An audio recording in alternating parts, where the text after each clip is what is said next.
Standard 10 function. Second આવે છે expressing possibility, એટલે કે શક્યતા દર્શાવે છે. આ ફંક્શનનો ઉપયોગ આપણે શક્યતા દર્શાવવા માટે આપણે કરી શકીએ છીએ, પોસિબિલિટી દર્શાવવા માટે કરી શકીએ છીએ.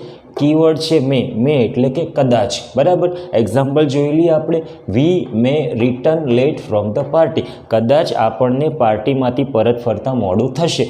તો મિત્રો યાદ રાખવાનું છે કે જ્યારે મે આવે ત્યારે આપણે કયો ફંક્શન સિલેક્ટ કરવાનો છે? Possibility, expressing possibility.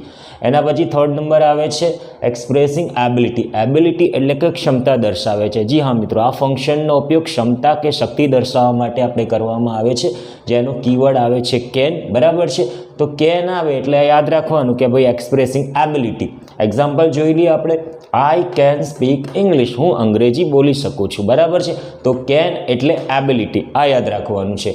Expressing obligation, obligation કે જે ફરજ દર્શાવે છે. હા મિત્રો, ફરજ અથવા તો સલાહ દર્શાવવા માટે આપણે આ ફંક્શનનો ઉપયોગ કરી શકીએ છીએ. કીવર્ડ છે શુડ, શુડ એટલે જોઈએ. સલાહ કે આપણે ફરજ દર્શાવવા માટે આપણે આનો ઉપયોગ કરીએ છીએ. Example, we should obey our elders, આપણે વડીલોનું માનવું જોઈએ, વડીલોની વાત માનવી જોઈએ. તો શુડ છે એટલા માટે ઓબ્લિગેશન આવશે. એન્ડ ધેન એક્સપ્રેસિંગ નેસેસિટી એટલે કે જરૂરિયાત દર્શક છે. આ ફંક્શનનો ઉપયોગ અનિવાર્યતા અથવા તો જરૂરિયાત દર્શક માટે આપણે કરી શકાય છે. કમ્પલસરી કોઈ કામ કરવું પડતું હોય ત્યારે આપણે મસ્ટનો ઉપયોગ કરીશું.